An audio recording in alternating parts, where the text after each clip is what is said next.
Hello students, આજે આપણે ધોરણ 11નું ચેપ્ટર નંબર 13નો છેલ્લો લેક્ચર નંબર 15માં પ્રકાશ સંશ્લેષણ પર અસર કરતા 3 પરિબળો ભણવાના છે.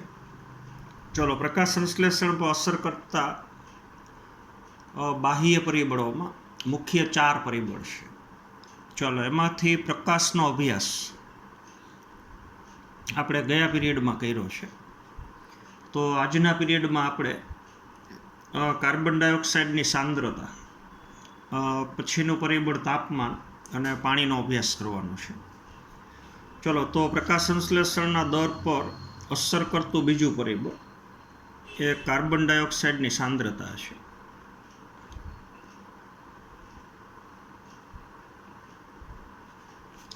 ચાલો, અથવા CO2ની સાંદ્રતા છે.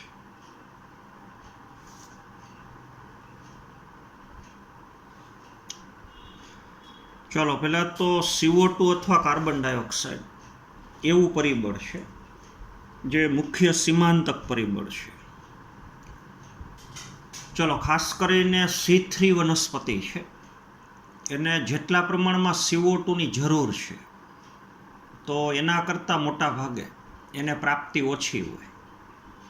તો વારંવાર C3 વનસ્પતિ માટે વાતાવરણમાં જે CO2નું પ્રમાણ છે એ સીમાંતક પરિબળ, ઘટતા પરિબળ તરીકે વર્તે છે, અને જેના લીધે પ્રકાશ સંશ્લેષણની ક્રિયાનો દર એ ઘટે છે.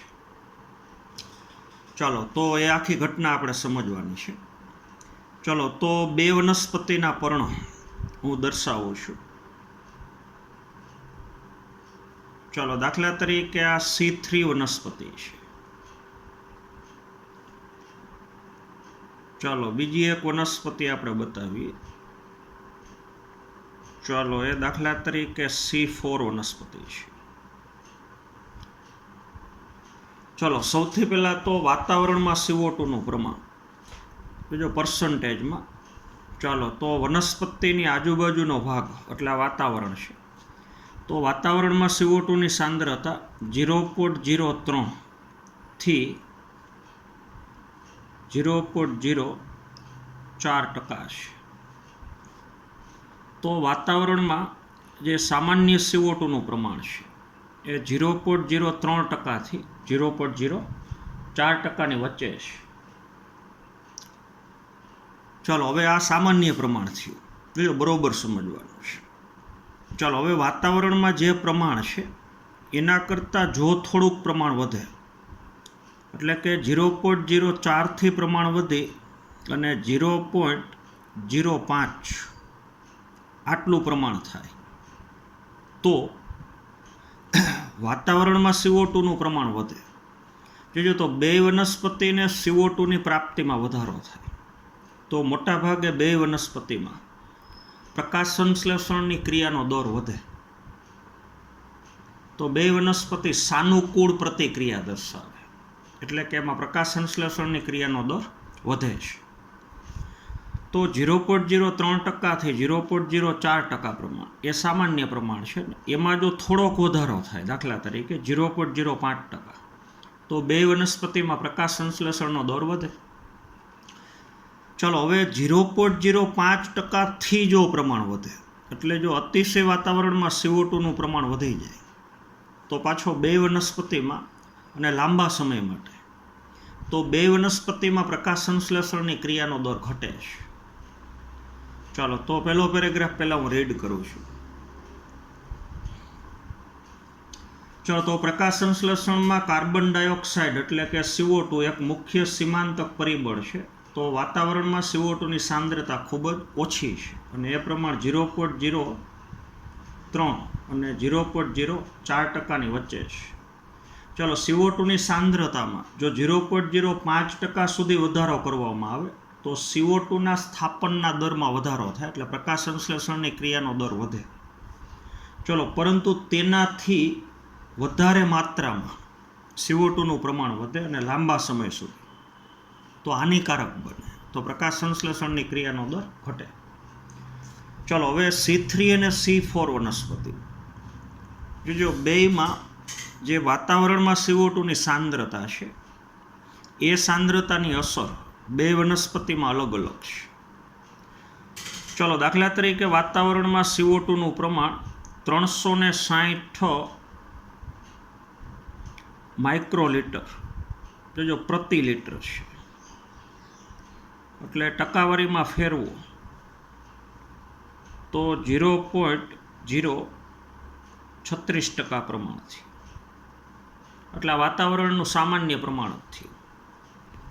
એટલે જો વાતાવરણમાં CO2ની આટલી સાંદ્રતા હોય, જોજો 360 માઇક્રોલીટર પ્રતિ લીટર, એટલે કે 0.036% પ્રમાણ, આટલું પ્રમાણ હોય તો C4 વનસ્પતિ માટે એ પ્રમાણ પૂરતું છે. એટલે કે C4 વનસ્પતિ આ 360 માઇક્રોલીટર પ્રતિ લીટર એટલા પ્રમાણે સંતૃપ્તતા દર્શાવે છે. તો C4 વનસ્પતિ માટે વાતાવરણનું જે સામાન્ય પ્રમાણ છે એ ઘટતું પ્રમાણ નથી, એ અનુકૂળ પ્રમાણ છે.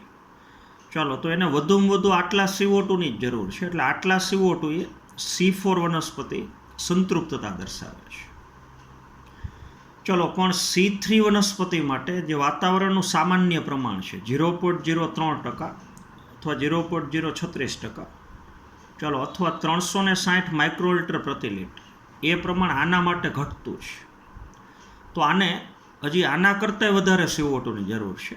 તો આના માટે સંતૃપ્તતા છે 450 માઇક્રોલીટર પ્રતિ લીટર, એટલે પર્સન્ટેજમાં ફેરવો આની જેમ જ, તો 0.045% પ્રમાણથી. ચલો, આટલું જો વાતાવરણમાં CO2નું પ્રમાણ હોય તો એ પ્રમાણ આ C3 વનસ્પતિ માટે પૂરતું છે. તો C3 વનસ્પતિ ઊંચા CO2ના પ્રમાણે સંતૃપ્તતા દર્શાવે છે અને C4 વનસ્પતિ નીચા CO2ના પ્રમાણે સંતૃપ્તતા દર્શાવે છે. તો બે વનસ્પતિ C3 અને C4 એ CO2ની સાંદ્રતા પ્રત્યે અલગ અલગ પ્રતિક્રિયા દર્શાવે છે. તો એક વનસ્પતિ માટે વાતાવરણમાં જે CO2નું સામાન્ય પ્રમાણ છે એ પૂરતું છે, એટલે એ પ્રમાણે જે સંતૃપ્તતા દર્શાવે છે. અને C3 વનસ્પતિ માટે એ પ્રમાણ અપૂરતું છે, એટલે જો પ્રમાણ વધી અને 450 માઇક્રોલીટર પ્રતિ લીટર થાય તો ત્યારે આ વનસ્પતિ સંતૃપ્તતા દર્શાવે છે. ચાલો, તો આ તમે સમજી ગયા હશો.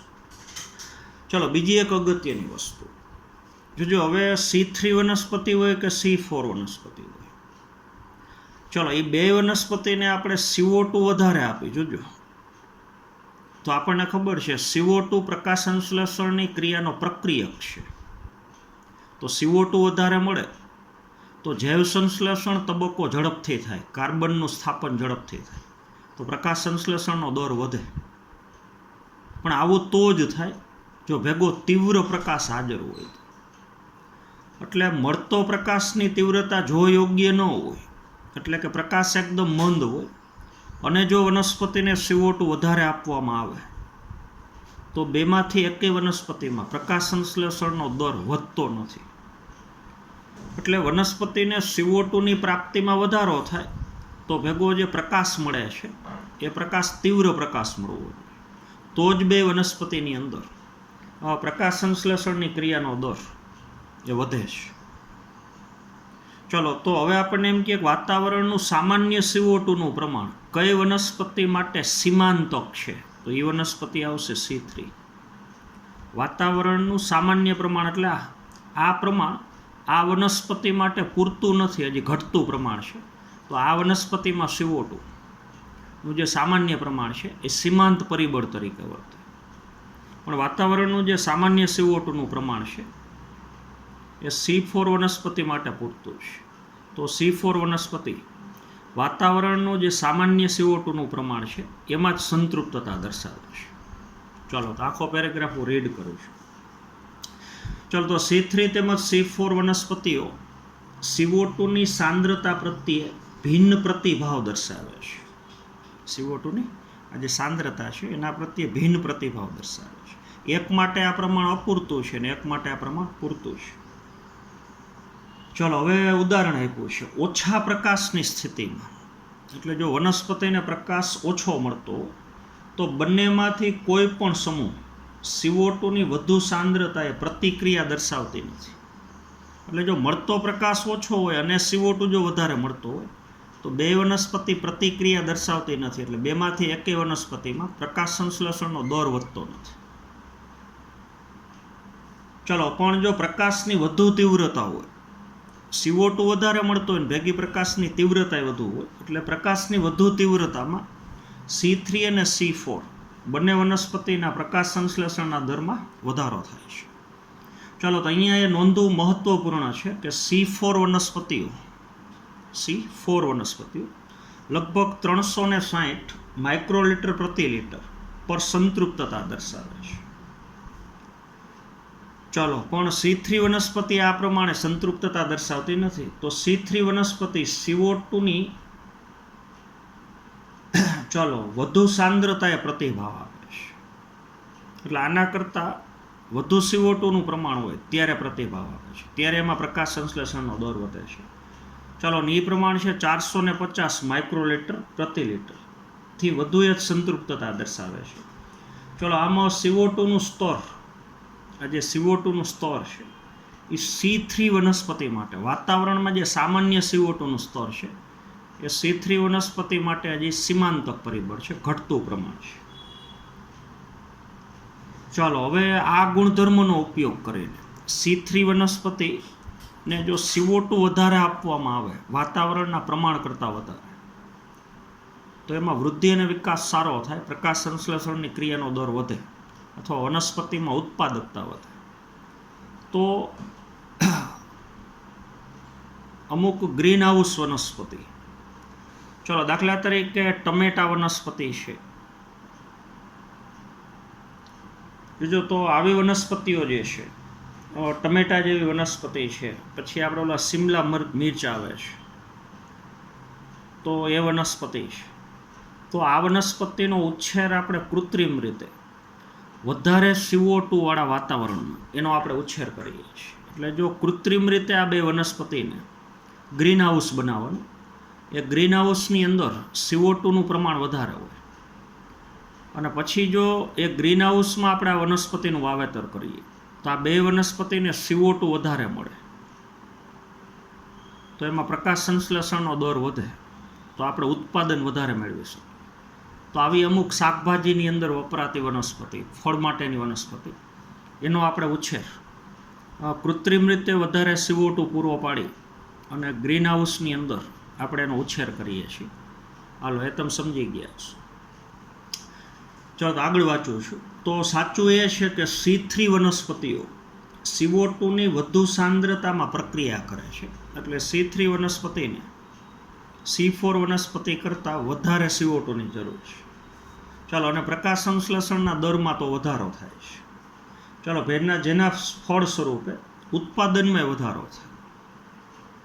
ચાલો અને તે સિદ્ધાંતનો ઉપયોગ આપણે ગ્રીન હાઉસ પાક જેવા કે ટમેટા અને શિમલા મિર્ચમાં કરવામાં આવે છે.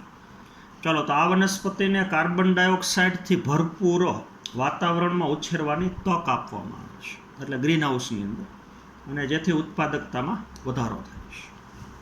ચાલો તો આ પરિબળ તમે સંપૂર્ણ સમજી ગયા હશો. ચાલો હવે ત્રીજા ક્રમનું પરિબળ એ તાપમાન છે. ચાલો તો હવે તમે જાણો છો પ્રકાશ સંશ્લેષણની ક્રિયામાં બે તબક્કા છે. ચાલો પહેલો તબક્કો પ્રકાશ પ્રક્રિયા છે અને બીજો તબક્કો અંધકાર પ્રક્રિયા છે. ચાલો અથવા એને આપણે જૈવ સંશ્લેષણ તબક્કો કહીએ છીએ અથવા એને આપણે કેલ્વિન ચક્ર કહીએ છીએ. જો હવે યોગ્ય તાપમાનની જરૂર આપણને ખબર છે ઉત્સેચકોની સક્રિયતા માટે છે. તો જે પ્રકાશ પ્રક્રિયા છે એના ઉપર તાપમાનની અસર થાય છે પણ બહુ ઓછી થાય છે. તો પહેલો તબક્કો થવા માટે પ્રકાશની હાજરી ફરજિયાત છે, પણ તાપમાનની આના ઉપર એટલી બધી અસર નથી, કારણ કે આ જે તબક્કો છે પહેલો, એમાં બહુ જાજા ઉત્સેચક ભાગ ભજવતા નથી.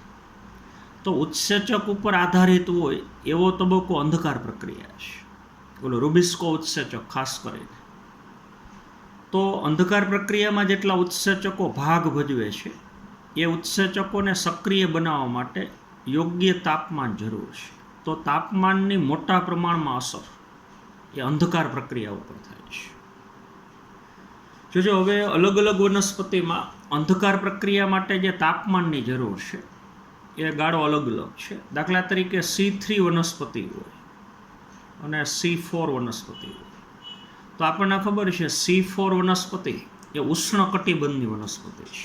તો ત્યાં એવરેજ તાપમાન વધારે હોય.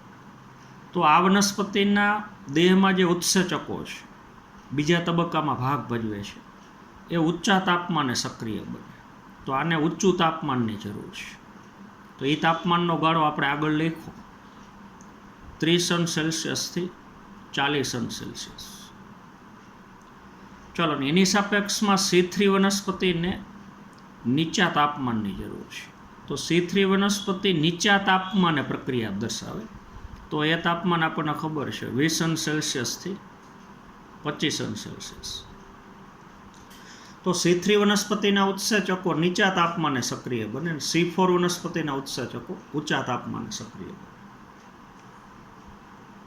ચાલો હવે કઈ વનસ્પતિ માટે પ્રકાશ સંશ્લેષણ માટેનું ઇષ્ટતમ તાપમાન કયું હશે? એટલે કઈ વનસ્પતિ કયા તાપમાનમાં સારામાં સારું પ્રકાશ સંશ્લેષણ દર્શાવી શકે? તો સારામાં સારું પ્રકાશ સંશ્લેષણ કરવા માટેનું સારામાં સારું ઇષ્ટતમ તાપમાન કયું હશે વનસ્પતિનું? એનો આધાર એના વસવાટ ઉપર છે. ચલો દાખલા તરીકે ઉષ્ણકટિબંધમાં વસવાટ કરતી વનસ્પતિ હોય, ઉષ્ણકટિબંધ, તો એને ઊંચા તાપમાનની જરૂર હોય. ચલો એની જગ્યાએ સમશીતોષ્ણ કટિબંધમાં વનસ્પતિ હોય તો એના શરીરના ઉત્સેચકો નીચા તાપમાને સક્રિય બનતા. તો બે વસવાટ જ અલગ છે. ઉષ્ણકટિબંધમાં એવરેજ તાપમાન ઊંચું હોય એટલે એ વનસ્પતિના ઉત્સેચકો ઊંચા તાપમાને સક્રિય બનતા હોય. સમશીતોષ્ણ કટિબંધમાં એના કરતાં તાપમાન નીચું હોય તો ત્યાં વસવાટ કરતી વનસ્પતિના ઉત્સેચકો નીચા તાપમાને સક્રિય બનતા હોય. ચાલો તો આ તમે સમજી ગયા હશો. ચાલો તો હું રીડ કરું છું. ચાલો અંધકાર પ્રક્રિયા ઉત્સેચકીય પ્રક્રિયા છે. પ્રકાશ સંશ્લેષણનો બીજો તબક્કો અંધકાર પ્રક્રિયા એ ઉત્સેચકીય પ્રક્રિયા છે. ઉત્સેચક ઉપર આધારિત તબક્કો છે. ચાલો જેથી તાપમાન દ્વારા નિયંત્રિત થાય એટલે એ તબક્કા ઉપર તાપમાનની અસર વધારે છે. ચાલો તો પ્રકાશ પ્રક્રિયા પણ તાપમાન સંવેદી છે પણ એના ઉપર તાપમાનની બહુ વધારે અસર ન થાય. એના કરતાં પ્રકાશની અસર વધારે થાય. ચાલો પરંતુ તેના ઉપર તાપમાનની ખૂબ જ ઓછી અસર થાય છે પહેલા તબક્કા ઉપર. ચાલો હવે C4 વનસ્પતિ એ વધુ તાપમાને પ્રતિક્રિયા દર્શાવે તો એના ઉત્સેચકો ઊંચા તાપમાને સક્રિય બને. એવરેજ તાપમાન 30°C થી 40°C. ચાલો અને તેમાં પ્રકાશ સંશ્લેષણનો દર પણ ઊંચો કે વધારે દર્શાવે છે C3 કરતાં. ચાલો જ્યારે C3 વનસ્પતિઓ ખૂબ જ ઓછું ઇષ્ટતમ તાપમાન એટલે C3 વનસ્પતિ માટેનું અનુકૂળ ઇષ્ટતમ તાપમાન એ પ્રમાણમાં નીચું છે 20 થી 25°C. ચાલો હવે એના પછી આગળ ચાલો વિવિધ વનસ્પતિમાં પ્રકાશ સંશ્લેષણ માટેનું ઇષ્ટતમ તાપમાન કયું હશે? નીચું હશે કે ઊંચું હશે? ચાલો એ તેમના અનુકૂલિત વસવાટ ઉપર આધારિત છે. એનો વસવાટ કેવો છે? ચાલો દાખલા તરીકે સમશીતોષ્ણ વનસ્પતિઓ કરતાં ઉષ્ણકટિબંધની વનસ્પતિ ઇષ્ટતમ તાપમાન છે ઊંચું એટલે ઊંચા તાપમાને પ્રતિક્રિયા દર્શાવે, નીચા તાપમાને પ્રતિક્રિયા દર્શાવે. હાલ આ તમે સમજી ગયા હશો. ચાલો હવે પ્રકાશ સંશ્લેષણની ક્રિયા પર અસર કરતું છેલ્લું અને ચોથું પરિબળ એ પાણી છે.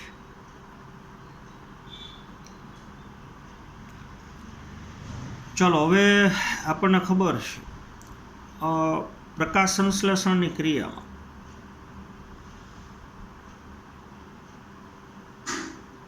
જે પહેલો તબક્કો છે પ્રકાશ પ્રક્રિયા, અને પ્રકાશ પ્રક્રિયાની અંદર થતી અગત્યની એક ક્રિયા એટલે પાણીનું પ્રકાશ પ્રેરિત વિઘટન.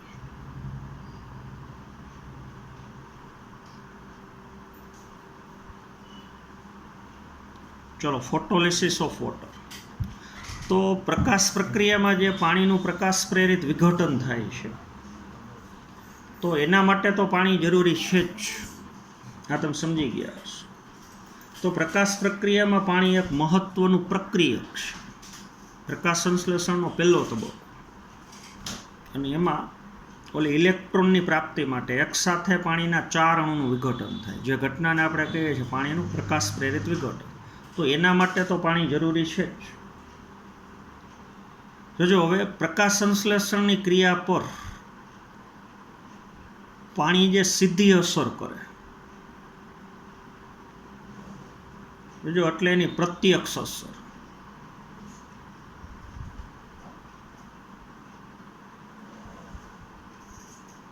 ચલો, એના કરતાં વનસ્પતિના સમગ્ર દેહ ઉપર જે પાણીની અસર થાય એ બહુ મોટી અસર છે.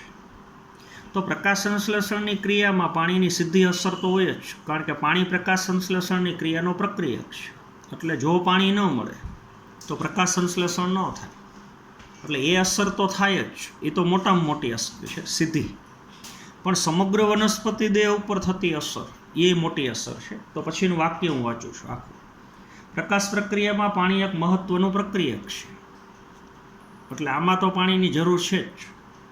ચલો, છતાં પણ પાણીની એક પરિબળ તરીકેની પ્રત્યક્ષ રીતે પ્રકાશ સંશ્લેષણ પર થતી અસર, એટલે પ્રકાશ સંશ્લેષણ ઉપર પ્રત્યક્ષ કે જે સીધી અસર થાય છે એ તો થાય જ છે. ચલો, પણ એના કરતાં સમગ્ર વનસ્પતિ ઉપર એની વધારે અસર થાય છે પાણીની, કારણ કે બીજી ઘણી બધી ક્રિયાઓ એ પાણી ઉપર આધારિત છે. ચલો, એમાં હવે આપણે પ્રયોગ સમજીએ છીએ. ચલો, દાખલા તરીકે વનસ્પતિનું પર્ણ છે, એ બરોબર સમજો. ચલો, એ પર્ણમાં આવેલા વિશિષ્ટ પ્રકારના છિદ્ર, એને આપણે કહીએ છીએ વાયુરંધ્ર. ચલો, વનસ્પતિને જો પાણી ન મળે અથવા જરૂરિયાત કરતાં પાણી ઓછું મળે તો વનસ્પતિમાં જલતાણ સર્જાય. એને વોટર ટ્રેસ કહી શકો. એટલે કે વનસ્પતિ દેહમાં પાણીનું પ્રમાણ ઓછું થઈ જાય. એટલે જો વનસ્પતિમાં જલતાણની પરિસ્થિતિ સર્જાય, પાણીનું પ્રમાણ ઘટી જાય, તો આપણને ખબર છે આ રક્ષક કોષો પોતાની આસુનતા ગુમાવે, તો વાયુરંધ્રનું છિદ્ર બંધ થઈ જાય. જોજો, બરોબર સમજો. ચલો, એટલે જલતાણની સ્થિતિ સર્જાય તો વાયુરંધ્રનું છિદ્ર બંધ થાય, ને વાયુરંધ્રનું છિદ્ર બંધ થાય તો પર્ણ છિદ્ર દ્વારા જે CO2 મેળવે છે એ CO2 વનસ્પતિને મળતો અટકી જાય. તો CO2 તો પ્રકાશ સંશ્લેષણની ક્રિયાનો પ્રક્રિયક છે. એટલે જો CO2 ન મળે તો વનસ્પતિમાં પ્રકાશ સંશ્લેષણ અટકી જાય. હાલ, આ તમે સમજી ગયા હશો.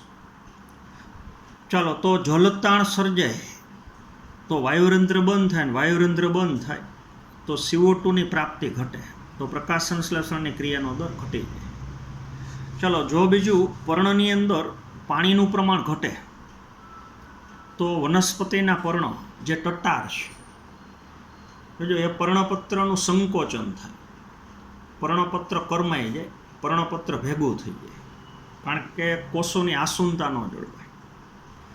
ચલો, એટલે જલતાણ સર્જાય તો પર્ણ વલન પામે. વલન પામે એટલે પર્ણ વળી જાય, કરમાઈ જાય. ચાલો, તો હવે પ્રકાશ શોષવા માટેની જે સપાટી છે આ કુલ, એ સપાટીનો વિસ્તાર ઓછો થઈ જાય. તો પાણી ન મળે તો પર્ણ વલન પામે, પર્ણ કરમાઈ જાય. તો પ્રકાશ સંશ્લેષણ માટે જે પ્રકાશ શોષવાનો છે એ શોષવા માટેનું ક્ષેત્રફળ, કુલ સપાટી ઓછી થઈ જાય. તો પ્રકાશની પ્રાપ્તિમાં ઘટાડો થાય, તો પ્રકાશ સંશ્લેષણની ક્રિયાનો દર ઘટે. હાલો, આ તમે સમજી ગયા હશો. બીજું, પર્ણપત્રનું સંકોચન થઈ જાય. જોજો, તો પર્ણના બધા કોષમાં પાણીનું પ્રમાણ ઓછું થઈ ગયું, તો ચયાપચયની ક્રિયાનો દર પણ ઓછો થઈ જાય. એટલે પર્ણમાં વૃદ્ધિ અને વિકાસ એ ધીમે ધીમે ઓછો થઈ જાય. ચાલો, તો આ પાણીની અસર તમને સમજી ગયા હશો. તો પ્રકાશ સંશ્લેષણની ક્રિયા ઉપર પ્રક્રિયક તરીકે તો પાણીની અસર છે જ. પહેલા તબક્કામાં તો પાણી જરૂરી છે જ, પણ વનસ્પતિમાં આખા દેહમાં પણ પાણીની આવી અલગ અલગ ક્રિયાઓ માટે જરૂર છે. હાલો, એ તમે સમજી ગયા હશો. ચલો, તો હું આખું વાંચું છું. જ્યાંથી બાકી છે. ચલો, જલતાણને કારણે પર્ણરંધ્ર બંધ થાય છે અને આથી CO2ની પ્રાપ્તિમાં ઘટાડો થાય. ચલો, આની સાથે સાથે જલતાણથી પર્ણ વલન પામે, કરમાઈ જાય, અને જેનાથી પર્ણનું જે સપાટીય ક્ષેત્રફળ છે, પર્ણની જે સપાટી છે એમાં ઘટાડો થાય. ચાલો, અને તેમની ચયાપચયની ક્રિયાઓ પણ ઘટી જાય. ચાલો, તો આ તમે બરોબર સમજી ગયા છો. ચલો, તો અહીંયા આપણે ચેપ્ટર નંબર 13 એનો અંત કરીએ છીએ. તો આવતા પીરિયડથી હવે આપણે ચેપ્ટર નંબર 14 શ્વસનની ક્રિયા, ઝારક શ્વસન ખાસ કરીને, અને વનસ્પતિ, તો એનો આપણે અભ્યાસ શરૂ કરવાનો છે. તો આજના પીરિયડમાં આપણે અહીંયા સુધી રાખશું. Thank you.